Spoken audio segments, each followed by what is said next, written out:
Hello, everyone. Welcome to today's session on business and revenue models. My name is Chin. I will be your facilitator today. I am the founder of Classy Novel, which is a sales strategy and consulting company. My background, just to give you an understanding of the perspective and lens with which a lot of the content today will be covered from. I spent about the last 5 years working with Spring, which is a social venture incubator accelerator here in Vancouver. In that time, I've worked with close to over 400 companies. These are primarily for-profit companies that care about some sort of positive impact that they have in the world. So through environment, community, health, mental wellness, things like that. So hopefully whatever I will share with you today will really help give you some insights on how to take your idea from a solution and turn it into a sustainable and financially profitable business as well. So that's a bit about me. I will be covering a lot of content in today's session. So I will speak quite quickly. The session, of course, obviously it's recorded. You will get the slides as well. So if at any time, if you're not clear on anything, if you want more elaboration, feel free to send me an email, contact me. You can connect with me on LinkedIn with my name, Chin Heng Chang, or you can email me chin, C-H-I-N, @classynowell.com. So let's get to it. Today, I want to cover 3 main things. We will talk a bit about the business elements that fall in place around your solution. Because remember, your solution is not the business. There are many other things around it as well. We will cover growth engines. These are different things and different methodologies for companies to grow depending on the type of business and depending on your customer. And then we will touch on revenue optimization. So let's jump to it. If you are new to startups, this is a quick intro to the life cycle of a startup. Most early startups will start here on stage 1 where they're doing problem solution fit. So we have problem solution fit, product market fit, and then stage 3 is what we call business model fit. So how it works out is in stage 1, you typically start with a solution and you're trying to fit and figure out if there is a fit between your solution and the problem. So there are a few core elements that are happening in stage 1. So number 1 is finding the right target customer. So who really has the most painful problem that your solution can solve for? You never want to be in a situation where you're a solution looking for a problem to solve. You want to know the problem first and build a solution for the problem. So my encouragement for you right now is if you already have a solution, if you say, hey, I think I want to build this, put your solution on the shelf. Don't worry too much about it. Go out and really understand your customers first. If you understand the problem, it's much easier for you to build a relevant solution. So I'll give you a real life example. So recently I was listening to podcasts from Masters of Scale by Reid Hoffman, the founder of LinkedIn. He was sharing the story of ClassPass. ClassPass is a fitness company based in the US. And basically what they do is, to give you an understanding, when they started, the founder said, there are a lot of other platforms out there that help you find restaurants, but there are no platforms that help you figure out, what gym or what classes to take, like yoga class, dance class, things like that. So she said, okay, I'm going to create a platform where people can list all of their different classes, things like, we have yoga, dance, parkour, things like that. And people can find the classes they like and sign up for it. And when they launched the platform, they thought it would do really, really well. They spent about 1.5 years building it. They launched it, and they could only get maybe about 10 subscriptions a day, 10 people signing up for classes a day. And they were trying to make the business model of transactions. So that's not a lot. It wasn't enough for them to grow. The other problem they found is people use the platform to find the classes, but they would book the classes separately outside of the platform. And when they actually went out and did customer discovery, they realized that people like variety. People wanted to use the platform to find different classes. So she also realized that on the other side of the equation, a lot of businesses, a lot of instructors were giving out classes for free, because normally what they would do is the first class is free, and then after that, they would sign people up for a year-long contract, for example. So what she did is she aggregated all of these free classes from all the different instructors and said, we create the passport. And the passport is basically, you pay, I think, I don't know the exact number, but you pay a flat fee, and then you get all of these classes in the passport, and you can use them for free within 30 days. So people really like that, and that's how the business evolved. And what happened is people started saying, oh, you know what, I would love to continue using the passport, and I want to keep coming back to some of my favorite classes. So then she moved into a subscription model where people could just basically pay, I think it was $99 a month, and then you get 10 classes every month. and you can just go to any class. You don't have to just go to one gym. So that is how they evolved into the ClassPass of today. Again, listen to the podcast for the full story. I don't do as good of a job explaining it, but here you can see that the solution has evolved over time. So what I want you to really emphasize on in stage one is focus more on problem solution fit. Don't get too attached by the solution because it might not be the right solution. You might be going after different customers. You might be solving different problems. And the idea here is you're cycling between clarifying the right target customer, clarifying the right problem, and proving the market. If you have no to any of these answers, you go back to exploring problem solution fit. If you have yes, if you know that people really like this product and service, the next step is to go to market. And in the go to market in stage two, what you're doing here is you're building your launch plan. You're building your sales and marketing strategy. And the idea is, sure, you can get your early adopters to use your product or service, but can you get the mass market to adopt it as well? So that is what's happening in stage two. And a good indicator of product market fit is when demand outstrips supply. So for example, if you know that so many people love your product that you don't have enough capacity to service them, that's a good indicator. That's when you're probably ready to start scaling. So that's stage two. So if you notice, everything that happens in stage 1 and 2, you're doing what we call validated learning. You're experimenting, you're going out, and you're pivoting the business. You're changing things, you're changing elements. You might say, oh, maybe we change the revenue, maybe we go after a different customer, maybe we tweak the different channels that we're using to acquire our customers. And then in stage 3, once you have figured some of the basics out, you're starting to scale. So that's what stage 3 is. And in stage 3, you focus more on growth, on optimization, things like automation, hiring more team members, scaling to new locations. That's what's happening in stage 3. So the quick acronym over there, if you're wondering, AARRR, I'm going to go into it in some detail, so you might have to write it down if you forget anything. But AARRR stands for acquisition, activation, retention, revenue, and referral. It's called Pirate Metrics. It comes from Dave McClure at 500 Startups. Reason why I love this acronym is because it's a great indicator to let you know if you are ready to scale. So acquisition, number 1, is do you know what channels your customers come from? Can you prove that it's repeatable? Do you know what your cost of acquiring your customers are? Activation is, sure, you might be great at marketing, but do people actually use your product? What is the activation point? Is it when they create a profile? Maybe not. Maybe it's when they create a profile and upload a picture.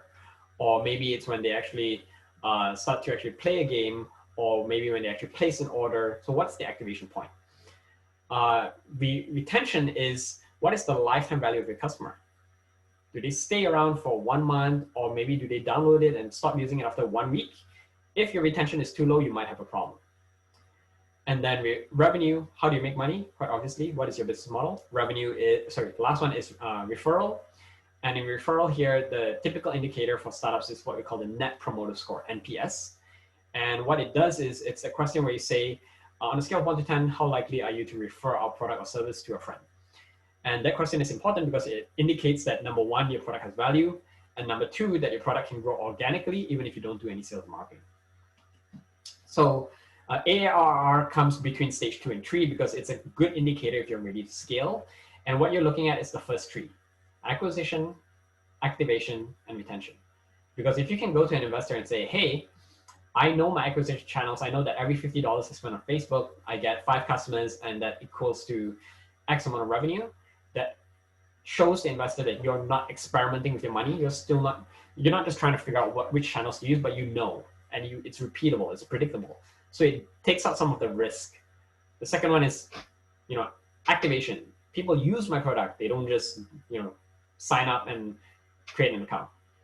And then retention, they stay on my platform long enough that I can eventually figure out how to make money from them, right? So, imagine if you have a platform where if you have customers, you get them and they only stay for 1 week. And it costs you, let's say, $5 to acquire each customer. Can you make more than $5 off this customer within that 1 week? If not, you might have a problem, right?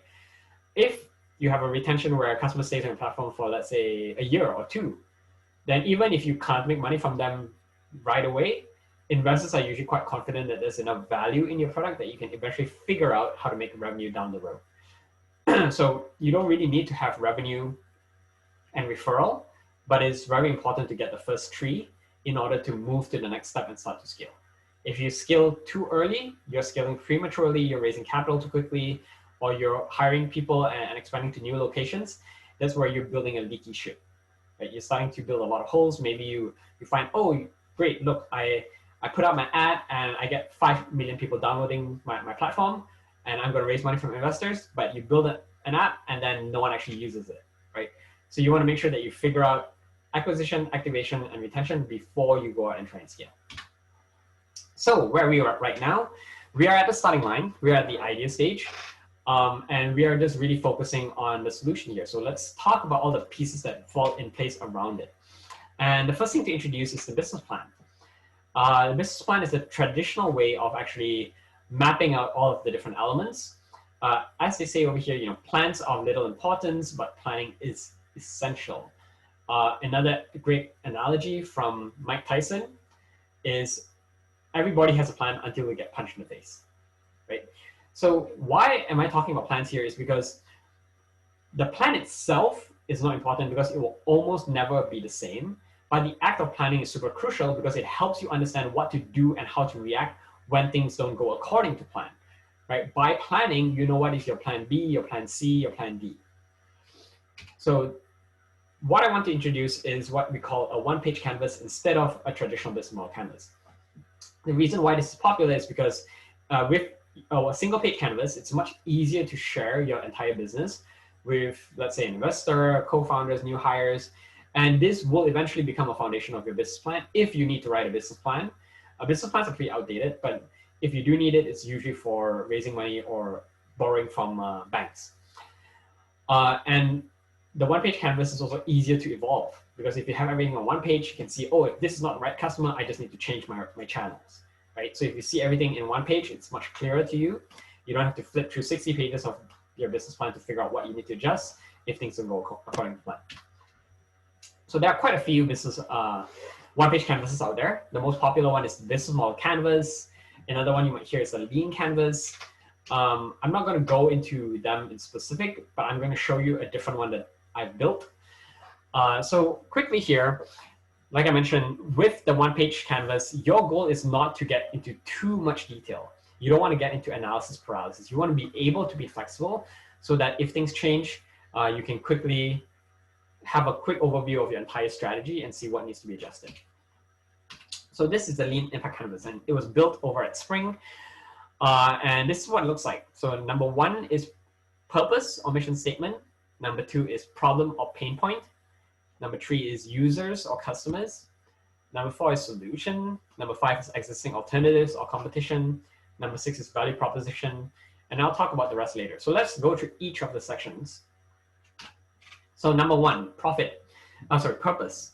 The quick reminder here is, I know a lot of you are trying to start a business because you want to be your own boss or you want to make a lot of money.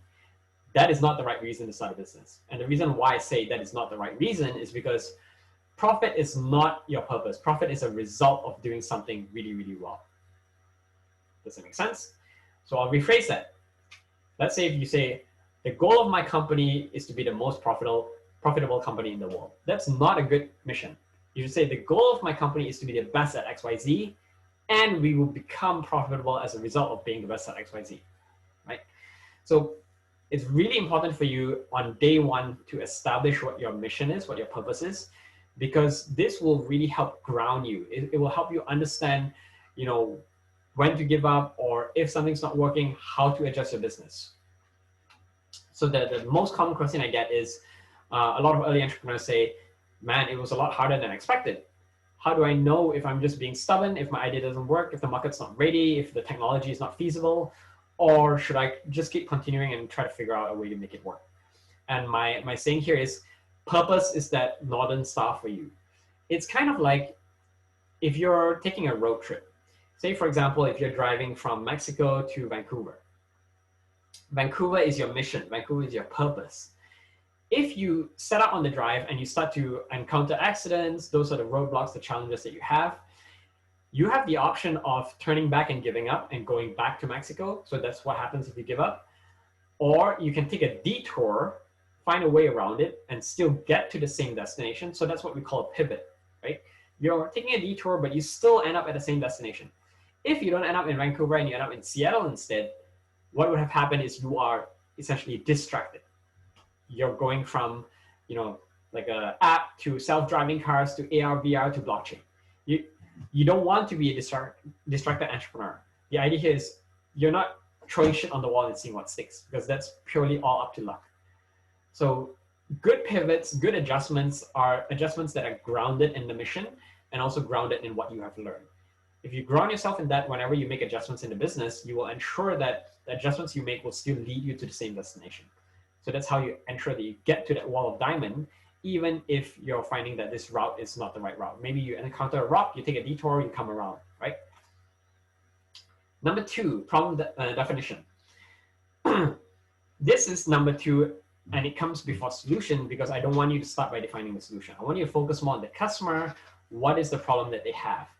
And usually what you see is, for most early entrepreneurs, most initial pivots will either be pivots around customer or be pivots around the problem. So what I mean by that is they might actually go out, interview people, and might realize that, you know what, these customers don't have a problem, but another customer has, and I don't really care about who I serve. I just care about solving this problem. Therefore, I'm going to serve these other customers. So they are pivoting around the customer, but they're grounded in the problem. The other option is, let's say they are really passionate about solving and caring for seniors and elderlies. And if that's the case, then maybe they find that seniors don't have this problem, but they have another problem. Then you can pivot your solution and actually solve for a different problem. So the idea here is number 2, which is problem definition, or number 3, which is user and customer. Those are almost equal priority. It really depends on you. So in problem, what I want to bring to your attention is I want you to get into the habit of articulating the problem from a micro level. So this is at least how I view it. So there's macro problem and there's micro problem. Macro problem are things like, restaurant and food businesses produce a lot of waste. Micro problem is, as a restaurant owner, I have leftover ingredients that are still good, but will likely go unused. So the micro problem is the user's problem, right?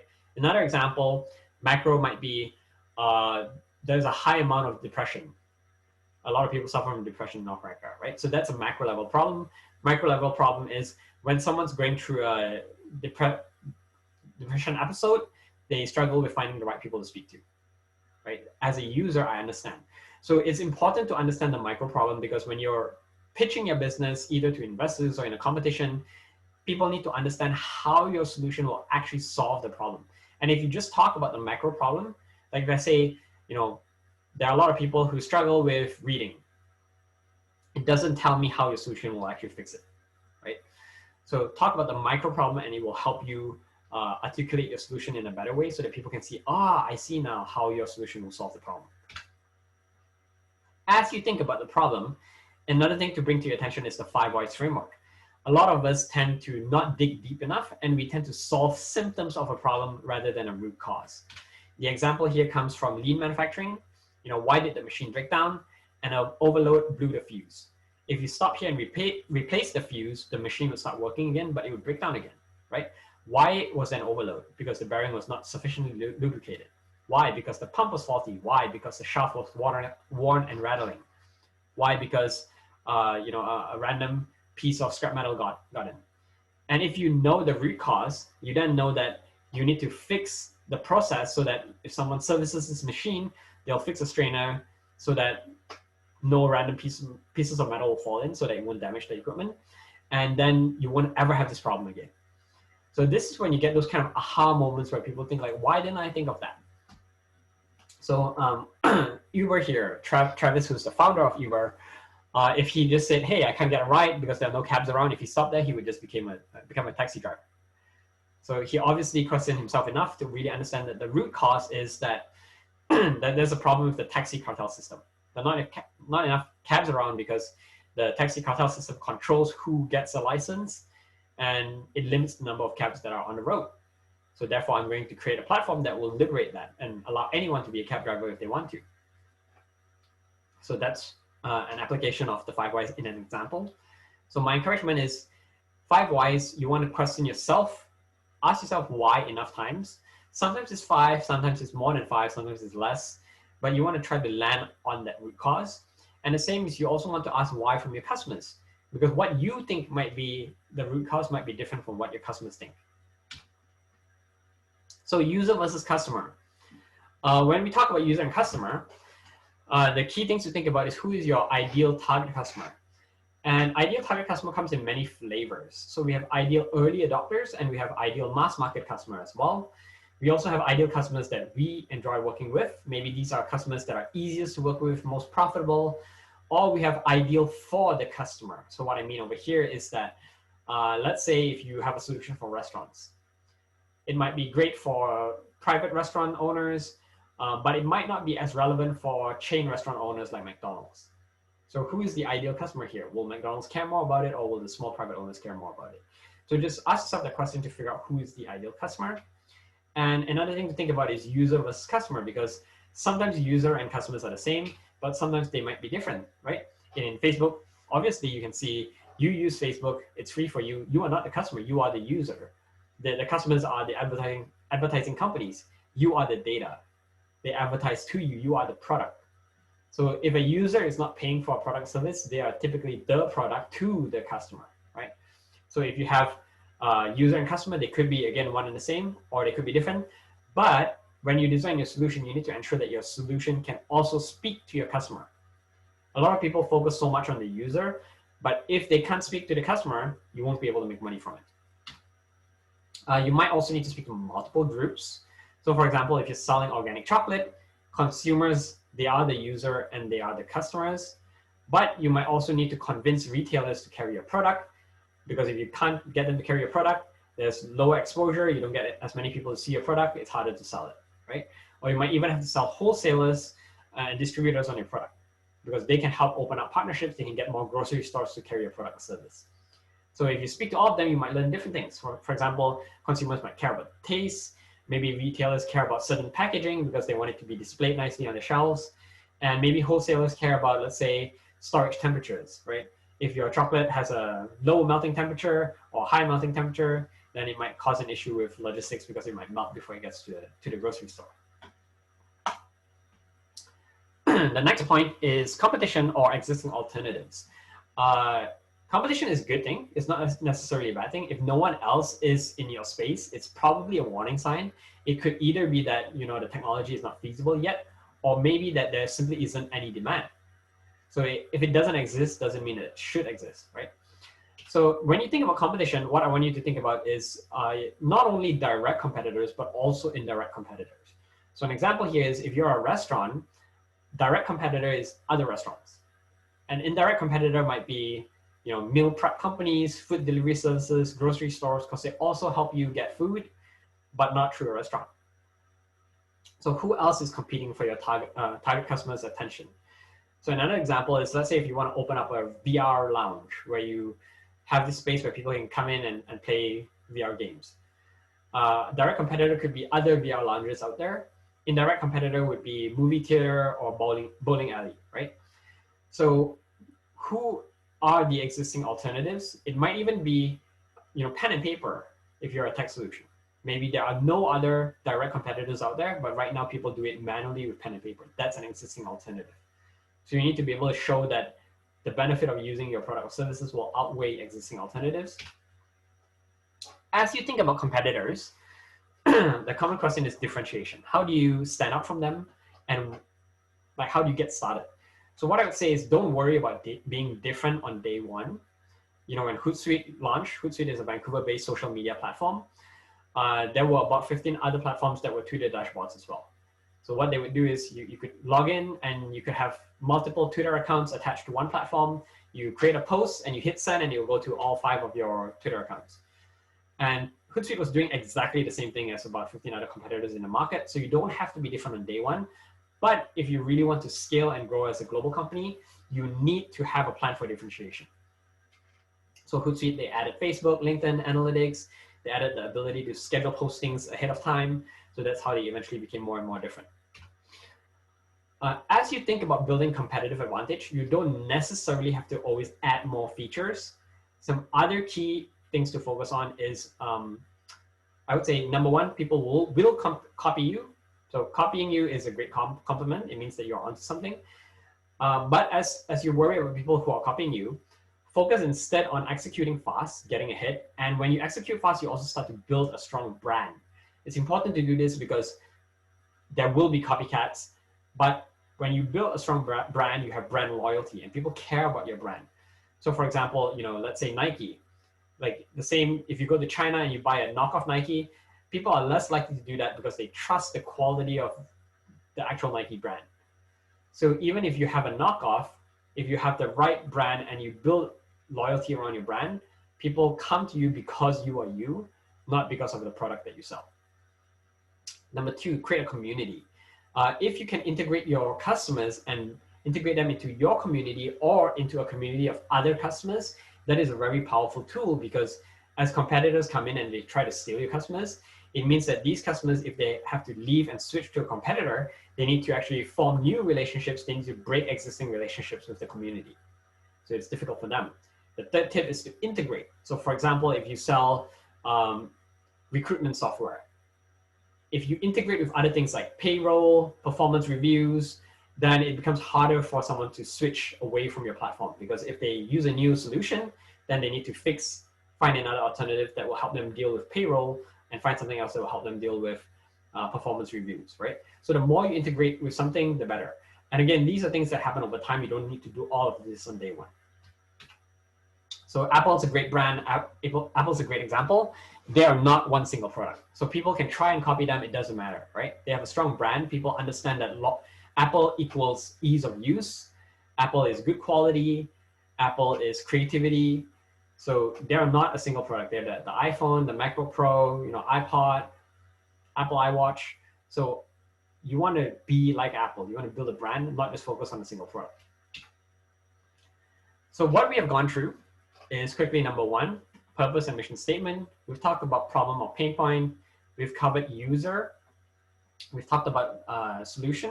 I haven't gone too much into solution, and you can see it's only one small part of the entire canvas because I don't want you to focus on solution, right? Your solution will evolve over time, so don't get too attached to it. Existing alternatives or competition. Number 6, I'll quickly talk about, and this is the last piece that I'll cover in detail. Value proposition and impact is very important to know as well, because when you sell your product or services, people don't buy what they need, they buy what they want. So sell them what they want, give them what they need. A great example here is a friend of mine said his mom had a heart attack, and the doctor said, oh, you need to exercise more, eat more healthily. And she actually did not listen to his advice. She had another episode. Had the doctor said, you want to spend more time with your family, you want to see your grandkids, you need to exercise, you need to eat more healthily, she would have been more motivated, right? So it's the same with your customers. A great way of thinking of it is, Techstars has this analogy called Superfly Mario. If you know Mario, the game, Mario is a plumber. Mario is your customer. And in the game, he comes across this magical flower. The flower is your product or service. You're not selling the flower. You're not selling your product or service.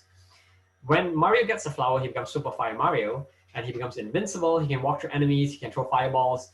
You are selling Super Fire Mario. You are selling the value proposition, the impact. What will your product or service enable your customer to become, to do, right? So that is the value that you're bringing. What's the value proposition or the impact? So that's super important. In this stage, since we're all in the early stage, when we are doing what we call problem solution fit, focus on 1 through 6. The rest will fall into place later. So I'm just going to quickly walk through the rest just to give you a rough understanding, but you don't have to worry too much about all of them yet. So number 7, key business activities. What are you doing in the business? If you run, let's say, a pizza restaurant, you're baking pizza, you're serving customers, you might be doing some marketing, maybe you're hiring employees, training employees. What are the activities that you're doing? Number 8, channels. How do you find your customers? Maybe on LinkedIn, Facebook, cold calling, email outreach. Customer interaction. How do you maintain a relationship with them? Do you have certain programs? Do you run events, community? Partner and stakeholders. Who else can help you elevate your business? Are there certain magazines, associations, clubs, groups that you can partner with? Cost structure. Focus on the high level here. What are the key items in the next 1 to 5 years? And when I say key items, try to put a number on it. So you might say, okay, my rough idea is I might have to renovate a building. I might need to acquire some products, and maybe it's $10,000, for example, costs. So number 12, you can see it's on the right side. It's financial sustainability of business model. That's basically revenue, right? How are you making money? if you can say the cost over here is $10,000 and you can say that, oh, each product is priced at $1,000, then it means that your break even is you need to sell at least 10 units of your product. So how are you making money? How many units, customers, transactions do you need to break even? Just to give you a sense of like, is it possible within a year, within 2 years? Key metrics, a good way of thinking of key metrics is AARR, like I mentioned, acquisition, activation, retention, revenue, and referral. And then positive or negative outcomes. So I encourage you to think about these as well, even if you're just building a business purely for profit, because if you can create some positive impact, why not, right? Are there any other ways that you can benefit the community or the environment? How can you create social impact? What are some possible negative outcomes that you can mitigate? So for example, Top Shoes, they said, oh, buy a shoe, we give a shoe to people in low-income communities. It might sound really good, but they didn't realize that when they were giving away free shoes, they were putting shoe cobblers, people who fix broken shoes, out of business. So then if you know what some of these negative unintended outcomes might be, you can start to plan for that. Maybe you can rehire these people to put them into your factories to help them make new shoes. So you're putting jobs back into the community. So this here is just a summary of what I've talked about in all of those additional items. Don't worry too much about that. You get the slide again, so I'm going to skip over this. So let's talk about business models. So as we get to the money aspect of the business, there are many different ways to make money. You know, transaction fees like Airbnb, subscription like Amazon Prime, freemium. You see that a lot in games where you can buy like items that help you get more experience more quickly. Tiered pricing, you know, you get more volume like Google Drive. You get X many gigabytes for more monthly fee that you pay. Advertising or affiliate, Facebook. Direct sales, so things like retail. Channel sales would be like dealerships, franchising, or maybe even selling data. So the key thing to know about revenue is you don't want to be too diverse. Diversification is important, but you need to know what your core revenue model is. And this is important because when you're pitching, if you're pitching to judges, investors, mentors, if you say like, well, I'm going to make money through subscription, advertising, and selling data, it sounds like you have no idea what you're doing, that you're still trying to figure out things and you have too many different revenue models. But you can say, if you can say, oh, my main revenue model is through subscription and this is how much I'm going to charge, and possibly down the road, I'll look at selling data as well. Then it gives them the confidence that you know exactly how you're going to make money. 80-20 principle is just something to pay attention to when you're trying to figure out what to focus on. And how the principle goes is sometimes there are 20% of your customers that give you 80% of your revenue. And sometimes you get 80% of your customers that only give you 20% of your revenue. So your goal is to find that 20% that gives you 80% of your revenue and focus more on that. So decision threshold here, what I want to quickly touch on is this is important because as you think about designing your product or service, this will also affect how you sell your product or service. So the psychology behind this is people will make a decision to change when they realize that the cost of staying the same exceeds the cost of changing. So I'll elaborate on that. Cost of staying the same, for example, might mean that if they don't change, maybe there are compliance issues, maybe they might get sued, maybe they don't meet certain standards, maybe they're wasting a lot of time, maybe they're losing opportunity. Those are all costs of staying the same. Cost of changing might be price of your product or service, might be learning curve, maybe it's change management, you need to convince other people to use it as well. So that's the cost of changing. So your goal here is you need to balance when you're thinking about pricing and revenue. You need to try to figure out how you can decrease the cost of changing and increase or highlight more the cost of staying the same. And if you do it correctly, then people will be more willing to switch. So a great example here is Mike, who used to be the VP operations at Traction on Demand. Traction on Demand, they sell Salesforce consulting.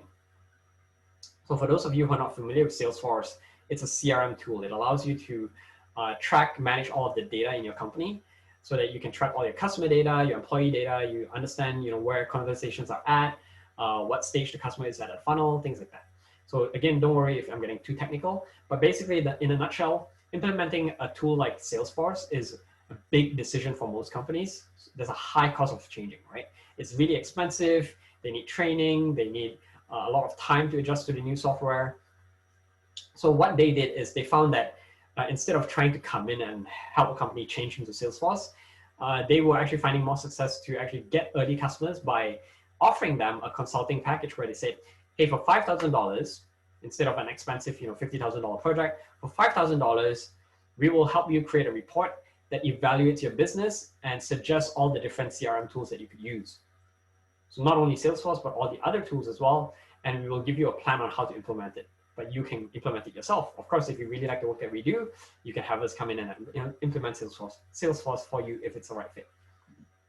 So that was the thin edge of the wedge that allowed people to easily make the decision, oh, it's $5,000. I don't need to escalate this to my manager. It's a small project. It's just a report. I don't need to change my entire company. So the cost of changing is going down and the cost of staying the same.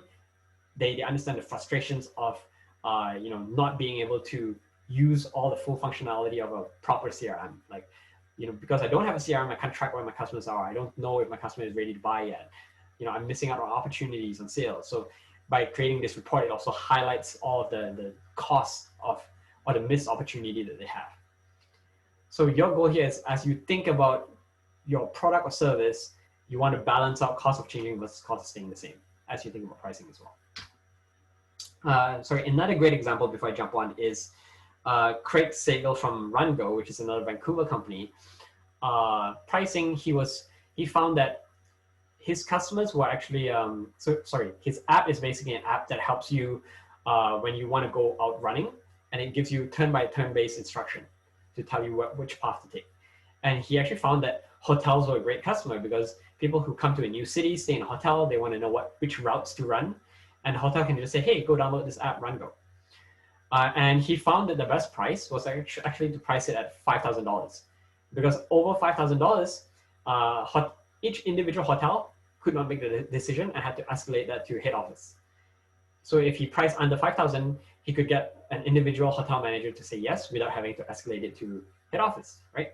So there's no easy way to figure out pricing, but those are just some things to consider. So let's kind of move on to the last pieces of the talk. Engines of growth. If you've read the book, The Lean Startup by Eric Ries, you would have been exposed to this. But I think I want to touch on a few points because it's not quite clear in the book.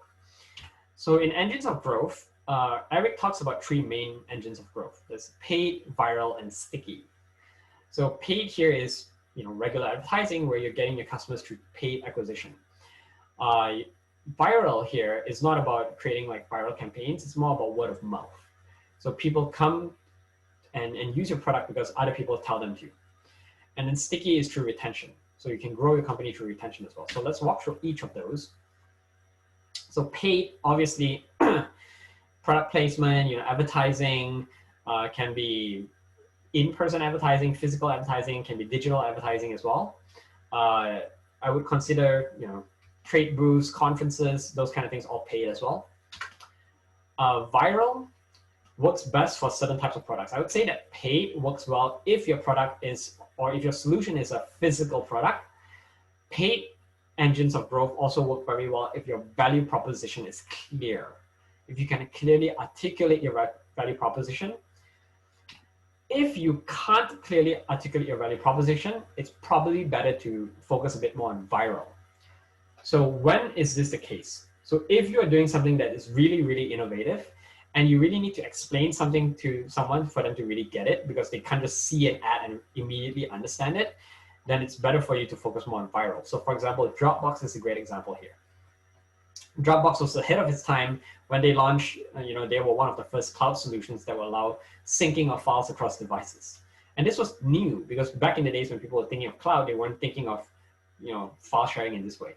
When people were sharing files, they were using CD-ROMs and burning disk and websites like Mega Upload and FileTorrent, FileZilla, things like that. So they were doing something that was so different, it was difficult for them to advertise for it. They instead focused more on referral. So they said, if you invite a friend and they join Dropbox, you get 250 megabytes extra, your friend gets 250 megabytes extra as well. So that increased more customers. It actually did more for them for acquiring customers than all of their paid advertising combined. So they focus a lot more on optimizing their experience, optimizing to let people, make it easier for people to refer. So that's Dropbox. Another one that I see is Landmark Forum. So Landmark Forum is basically a personal development program. I won't say if it's good or bad. Everyone has different experience coming out of it, but the idea here is personal development is very subjective, and everyone has a different experience. So it's very difficult for you to advertise for a personal development program. But you will probably come across a lot of people who've been through many different types of personal development programs, and they will tell you and rave about how good their program was. And that is basically because it relies on the viral aspect. Because people have that experience, and you really can't get that experience until you go through it yourself, until you actually see it yourself or experience it yourself, right? If you have those type of solutions where people don't get the value until they see it or use it, then it's best that you focus more on the viral engine of growth. So I see this a lot with consultants. So if you're a consultant, a coach, usually it's best to focus more on referrals rather than to worry about paid advertising. Of course, who am I if I don't give you any tips around how to actually make your things more referable or more viral? There's this great book that you can check out. It's called Contagious by Jonah Berger. And his acronym that he uses is called STEPS. I'm not going to go into too much detail. Go check out the book if you want. But basically, STEPS stands for social currencies, triggers, emotion, public, practical value, and stories. So people are more likely to share something if it makes them look good. So that's social currency. Like, I want to share something because it looks like I know this special place, like no one else knows about it. Or I want to share something because it's like a bragging right. Like, look, I've collected the most points, therefore I'm going to share it, right? So that's social currency. Triggers is social currency gets people sharing, but triggers keeps people sharing, right? You need to stay top of mind. What are the triggers? So like Kit Kat, take a break. So that's their trigger. Every time you go on a break now, you think of Kit Kat. Emotion. You want to focus not only on positive versus negative emotion, you want to focus on arousing emotions. So if you notice, people are very eager to share complaints as well. People are eager to complain about different things, to share when they're angry. So these are arousing emotions. Focus on arousing emotions instead of the non-arousing emotions. So for example, a positive emotion could be contentment. Contentment is not arousing. It doesn't encourage people to share, right? Public, how can you create some element where your product or service or solution is public if it's not immediately visible? So for example, ALS Ice Bucket Challenge. The idea of donating to a cause that is not public, but because they've physically manifested it as a challenge where people can see people doing it, then people say, oh, you know what, you're doing that? What is that? Then they start getting curious, and then they start knowing about it and they want to share it. Or Movember, right? People growing out their mustache for cancer, right? So how can you make behavior public? Practical value. So this is more for the user. And the one quick tip around practical value is it's easier to share something when you can think of who to share with. So if you have a blog and you're saying like how to choose a shoe, and I know like so many people who might be choosing a shoe, I don't really know who to share it with. But if you say how to choose shoes for ballerinas, then I might know, oh, you know what? I have a friend who's a ballerina. I'm going to share it with her. So the more specific you can get, the easier it is for someone to share practical value. And then stories, of course, just people love telling stories. Don't focus on publicity stunts. Instead, focus on stories that are relevant to your company and tie into your brand. So read the book. He goes into a lot more detail. I'm not going to touch into that. Engines of growth, sticky.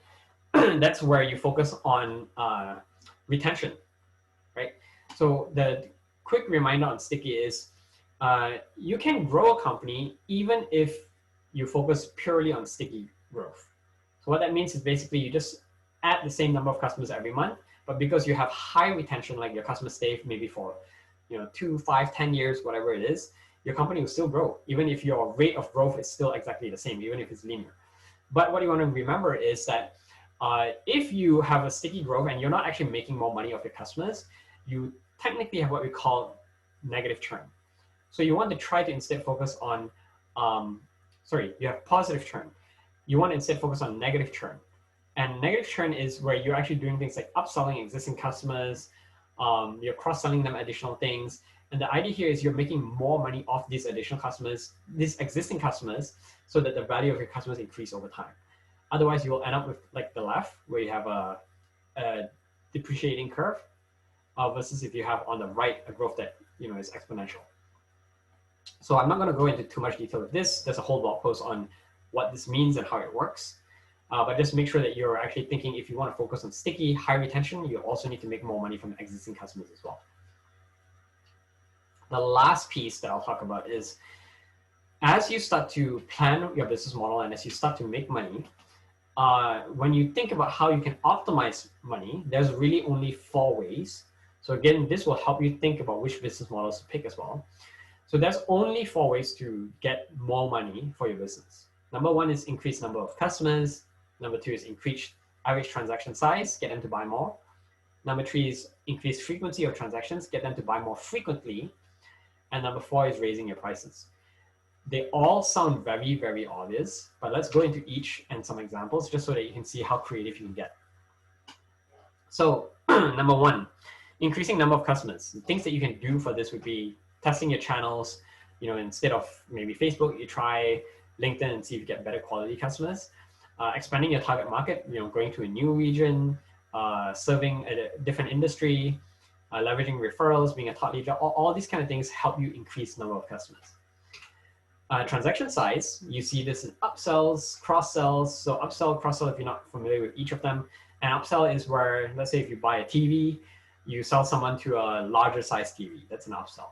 A cross-sell is, since they're buying a TV, you're also selling a smart remote, or you're selling like a special couch or whatever it is that goes well with the TV, right? So that's cross-sell. Similar products commonly purchased together. Other things that you do when it comes to increasing average transaction size is if you have multiple products, you want to get your customers to spend more time on your website or in your store. You can do things like having minimum size orders. So you can say, oh, if you order over $50, you get a discount, or maybe there's free shipping over $25, or maybe there's a bundle. Those are all things that help you increase your average transaction size. If you're worried about cross-selling, my perspective here is you never want to think of cross-selling or upselling as you are trying to squeeze more money out of your customer. It's always about how can you add more value to your customer, right? The example over here, you can see, would you like breakfast for 2, normally $49 to your room for just $29? You can see over here, it's cheaper. There's more benefit for the customer. It's more convenient. They don't have to go out and get breakfast somewhere else. There's more value, right? So always have that perspective when you're thinking about cross-selling or upselling. And another common question I get when I do sales training as well is when to offer the cross-sell or upsell. Because a lot of people feel like, oh, I've just gone through the tedious task of trying to convert a customer and sell them, and they just said yes, now I'm trying to sell them something else. Oh my God, how should I do that? And the tip here is offer after a milestone. So for example, if someone has just been sold onto your product and then they use it, they experience it, they're happy with it, that's a great time to actually give them a cross-sell or upsell. So a positive milestone will put them in the right mindset to be more open to looking at other options as well. The third tip is increasing frequency of transactions. So what you're trying to do here is you want to try to keep your product top of mind. Think about recurring revenue, right? So examples here include things like, the printer and ink model. So printers used to be really expensive, and then you buy refills. Now printers are super cheap, and the refills are almost more expensive than the printer itself. Another example is push operations. When they started, they were doing accounting software for companies in the hospitality industry. So they would serve like hotels, restaurants, but accounting is something that only happens once a year. So they moved to evolving their product to also offering payroll services. And payroll is something that happens every other week or every month. And because it's happening more often, it's more top of mind, and people are less likely to switch and change to a competitor. Because if it's something they only use once a year, every year they think about a new software to use, right? You see this with loyalty programs as well. So, you see where people or restaurants have those stamp cards. The more stamps you collect, you get a free meal. People will feel like, oh, since I'm already collecting a few, I might as well go back and collect more and actually get the free meal. Or sometimes you get that with, like Airbnb credits, where they say, oh, refer a friend, you and your friend get credits. You don't get cash, you get credits so that you come back and spend on our platform. Pricing, the last tip here on evaluating pricing is, as you think about raising pricing, you want to keep a close eye on a few things. So keep a close eye on your cost of acquisition. Because the more expensive your product or service is, it's going to cost you more to get a customer as well. Because either you need to spend more time convincing them, or maybe you need to spend more advertising dollars to get more customers to convert. The second is lifetime value. Because the higher your price of your product, maybe a customer will stay on your platform for a shorter period of time. So the example here is Alexandra Greenhill. She ran this company called My Best Helper, and My Best Helper is a platform where parents can find nannies and caregivers for their kids. And when they started, it was $10 for a nanny to be on the platform, and the nannies would be on the platform for an average of about 6 months. So 10 times 6, $60. That's the lifetime value of the customer. And they started increasing pricing, and they found that they increased the price all the way up to $80, and the lifetime value of the customer dropped to about 3 months instead of 6 months. Yeah, 3 months instead of 6 months. But if you see 3 times 80, it's still $240 instead of 60. So even if the lifetime value of the customer is half, or sorry, even if churn has doubled because more customers leave within a same period of time, the lifetime value is actually higher, right? It's $240 instead of $60. So they found that anything above $80, it simply became too hard for them to acquire customers. The cost of acquisition became too high. Therefore, that was the optimal pricing for them. So if you're wondering like how to find out price, this is a good way of doing it. Start charting the price out, and you want to look at lifetime value of the customer versus your cost of acquisition, and there will be a balance where it starts to get, too high. So if you're at this starting point and you're not even optimizing pricing, you're trying to figure out what to set for initial pricing, my encouragement is to focus on pricing on value instead of cost.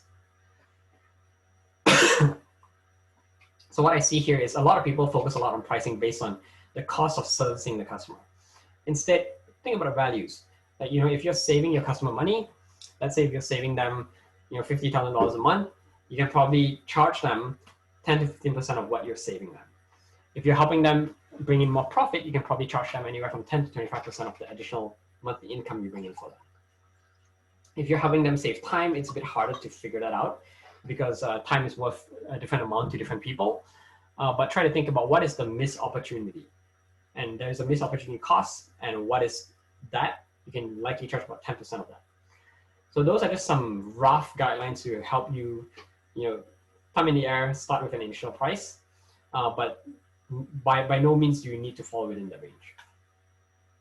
So I'm going to quickly take a sip of water, but I want you to think about some of these examples. Like, what do you think is the way that IKEA restaurant makes more money or helps the IKEA furniture business itself make more money?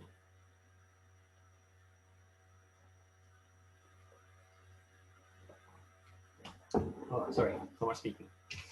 But IKEA basically does two things, right? The restaurant itself increases the average order size and the frequency because as people spend more time in the location, they're likely to buy more products. And of course, it increases the frequency of visits because sometimes people simply go back to IKEA just to go and eat at a restaurant. And then since they're there, they'll also check out some other stuff and they'll buy some stuff. So it increases average order size and the frequency. Another great example here is how Daryl from Travelers Collective designed his products. So Travelers Collective is a platform that allows travelers to give back and donate to people who are in regions and areas where they can't normally travel themselves. So one of his products is he sells these keychains where you have these additional rings you can put on it that gives you all the different countries that you have been to. So it's like a collector's item. And the idea here is the keychain itself is a one-time purchase.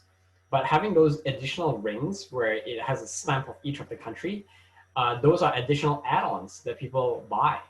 And that does two things. It brings people back to the platform. Every time people travel to a new country, they want to get a new ring. So it increases the frequency of purchase. It also just increases the average order size because if you're first time on the platform, you immediately want to buy more of those rings that for all the countries that you've been at as well. So it's the element of collection as well. How can you incorporate some of these ideas in your business? So yeah, that is pretty much it for this presentation. There's a lot of information that we covered. Again, here's my email and here's my LinkedIn if you have more questions. I know that I've overwhelmed you. I'm not gonna say I don't want to overwhelm you. You are overwhelmed right now. I've gone through a lot of information. But just start to think about all of these as you plan around your solution, because there's a lot more that goes into play than just your solution, right? At the moment, focus on your customer, focus on understanding who you want to serve, and number two, focus on what problem they have. Which problem do you care about the most? And if you start there, it will help you really design a solution that gets you to a good problem solution fit. Once you have that, you can worry about product market fit, which is more of the sales and marketing stuff. That's when you're probably ready to start reaching out to me for more support. And then when you're moving on and starting to scale, that's when you're thinking about business model fit. Those are where you think about all these ideas where you figure out how to optimize revenue, how to optimize pricing, things like that. So I have some bonus content I'm just going to fly through, but this is all additional stuff. So you can cut off this video over here if all of this is enough, but the bonus content is just some other ideas around how to get unstuck if you're stuck. So I commonly see this with a lot of business, especially when they're running into problems in the business. So these are some of the main problems I typically see. So number one is I need more customers. Number two, it's taking me too long, or I'm struggling to close my customers. Struggling to close my customers. And number three, it's taking too long to close my customers. So those are the three main problems. So number one is if you struggle with finding more customers, then what you can do is it's more of a top of funnel problem. You want to focus more on marketing or sales. So if it's marketing, you want to test different channels. You want to test different copy. Maybe you are advertising on the right channel, but you're saying the wrong things, right? So test different copy. Maybe you're not making sales a priority. I see this a lot of consultants where they end up in cyclical businesses where they have a period where they sell a lot and then they have a lot of customers, then they focus on serving the customers. And then while they're serving the customers, they're not selling. So it's not a habit. And then they have a period where they don't have any customers again. So then they keep sell customers. So you don't want to do that. So you just want to be consistent with selling, right? Exploring different growth models. So again, if you're focusing so much on paid, when actually your product or service is really difficult to articulate, then you might find better luck with viral. Reducing funnel leak. So if you can't get more customers, you want to make sure you get the most out of the customers that you can get. So funnel leak is retargeting. So for example, you see this with where if you add an item to a shopping cart and you don't check out, then suddenly you start to notice that this company might actually email you and say, oh, you have an item left in your shopping cart. Or sometimes you see when you visit a company's website, you start to notice the ads following you on Facebook or on Google, right? So that's retargeting. How can you retarget customers who don't convert? Trouble closing leads. So this is more middle to bottom of a funnel problem. So it might be that you are targeting the wrong audience, therefore they don't have the problem, difficult for you to close them, or they're not qualified yet. So maybe you're trying to do sales too early and they actually need more marketing to be educated or nurtured before they're ready to be closed. Or it might simply be bad techniques. Your sales reps or yourself, you don't know how to speak to a customer, you don't know how to lead them through a conversation to help them see value and to eventually position for the close, right? So that might be a sales technique kind of thing. Long sales cycle might be your length of funnel, right? So maybe you have things like free trials, maybe you're too formal, maybe you're not setting clear next steps. So these are some possible things to think about. So free trials, the comment over here is, if you have, let's say, a 30-day free trial, 14-day free trial, you essentially have a 14-day or 30-day sales cycle. That's your minimum, right? Because it's free for 14 days. So my recommendation is to avoid time-based free trials. I also generally recommend that you avoid tiering your features, tiering freemium versus premium based on features. Why you want to avoid that? Because if people are getting value from the light version of your product, the free version of your product, there's no guarantee that they will get more value out of the premium version of your product. You're adding different features that you need to test and validate. So what I recommend is if you know what features add value, instead you should tier based on volume. So a great example is, say, MailChimp. MailChimp, you get to use it, it's free. You get all the features for free. And then basically, after you go over 5,000 contacts in your database, then you need to start to pay more for it, right? I forget if it's 2,000 or 5,000, but basically, the higher the volume, the more you pay. And then they have different tiers depending on the higher volume as well. Basically, you charge more when your customer is more successful as well. So focus on volume-based tiering. That's my recommendation. Formality. I think that a lot of people get stuck on this as well. So avoid using contracts. Instead, use proposals or drafts because it becomes more of a collaborative process.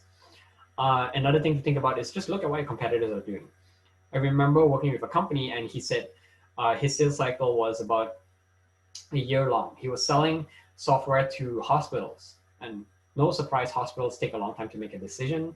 They need to make sure that it's compliant, it's safe, and they were actually working with hospitals to help them manage all their student interns. So even more bureaucratic because students and schools and universities is a very slow process. So he found out that his competitors were actually allowing hospitals to use their solution for free without getting them to sign a contract first.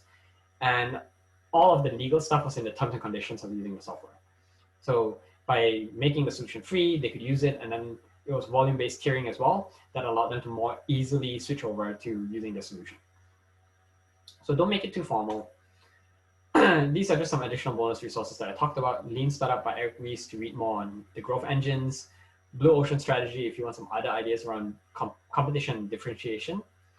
The Personal MBA for revenue strategies. Contagious by Jonah Berger. That's for the steps method that I talked about in creating more viral campaigns. So that's basically the presentation. And yeah, I hope you enjoyed it. So good luck with your business ideas and good luck with your competition.